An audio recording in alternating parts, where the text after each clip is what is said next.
All right, what's up, Red Team? Larry Charles here. Welcome back to Red 6 Mustang. Today's episode is special because we're finally gonna put on the spoiler. I'm just gonna drive.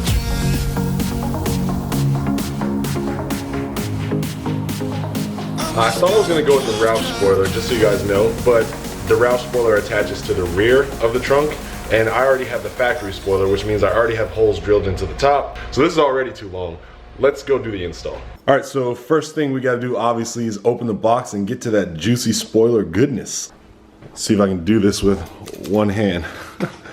Oh, maybe. Okay. All right, here we go.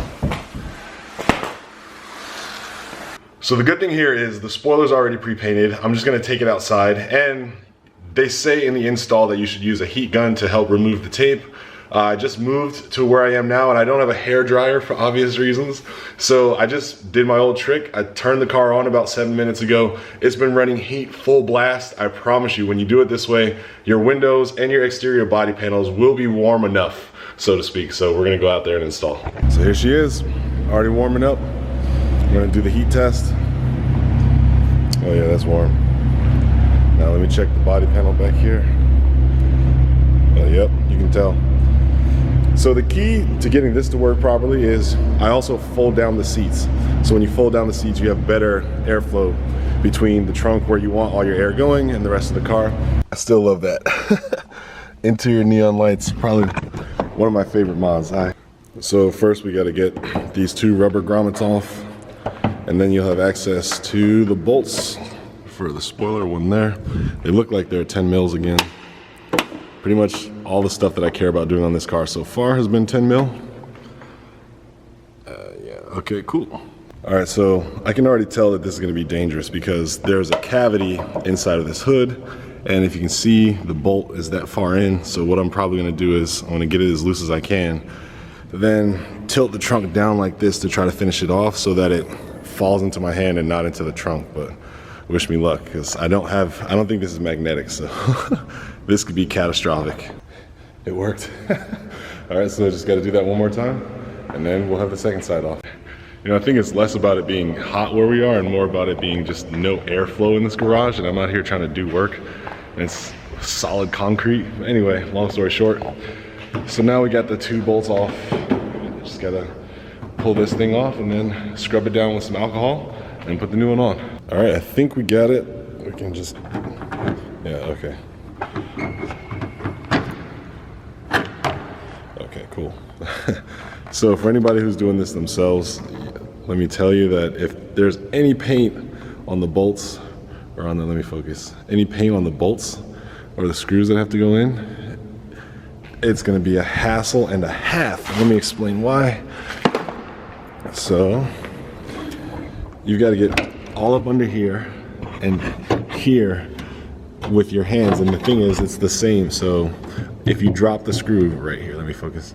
If you drop the screw, it's going to go down into this door, and then good night, Irene. That's the end of your you're not going to do any more install because you're going to have a nut in here rolling around. Same on this side, so you have to be very careful, and it took a lot of work to get these two out.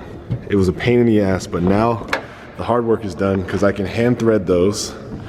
I can't hand thread these, but at least I can do a gravity adjusted, I guess, threading like this, and that should be all right. So let's go ahead and put the new one on. Ford OEM Boomerang.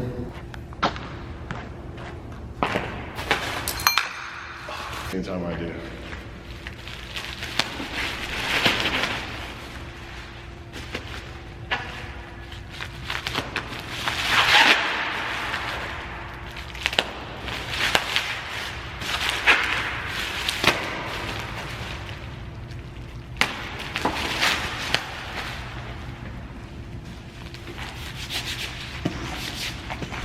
Do that with scissors right here. It's fucking dumb. So I need to take a break here because I didn't actually clean up the old trunk yet. So I'm gonna handle that first, and then we're gonna open up the spoiler. So getting the tape off should be easy. It just might take a little while, and I'm gonna do it with a 2-ingredient quick wash. Ingredient number 1, microfiber towels. Ingredient number 2, isopropyl alcohol. Just put them on the towels and rub like crazy. It should get the job done. All right, so we got all of the tape backing off the old spoiler, or off the old trunk, excuse me. And I mean, that's pretty good. You can still see some little traces of where the tape used to be, but none of that's gonna stop the new spoiler from adhering to the bottom of this. So here we go. I'm gonna mock it up so we can get like a preview look. All right, guys, so now the install is completely done. I have to say, it was actually a little difficult because here, actually I can just show you, give me a sec. So let me show you why this install was difficult. If you're doing it by yourself, so these trunks are not thin, right? You can see that there's some depth to them. The hole for the other side of this is way over here. It's like 2 inches in. And so you can't get your hands into this hole, so you have to pray that your screw doesn't fall off your screwdriver down into the trunk while you're trying to. Even if you do it like this, now you literally, like if you're looking up into it, you can't see. So you have to just pray and hope that it doesn't disconnect. So here's what I actually did. I pulled off all the tape first, which is what they say that you shouldn't do, but the tape is sticky enough that you can just lightly place it in place. And I suggest starting with these 2 screws in here to get these ones in, and then you can like lift up the spoiler and wiggle it a little bit to get these ones, which are more difficult. So that's my tip.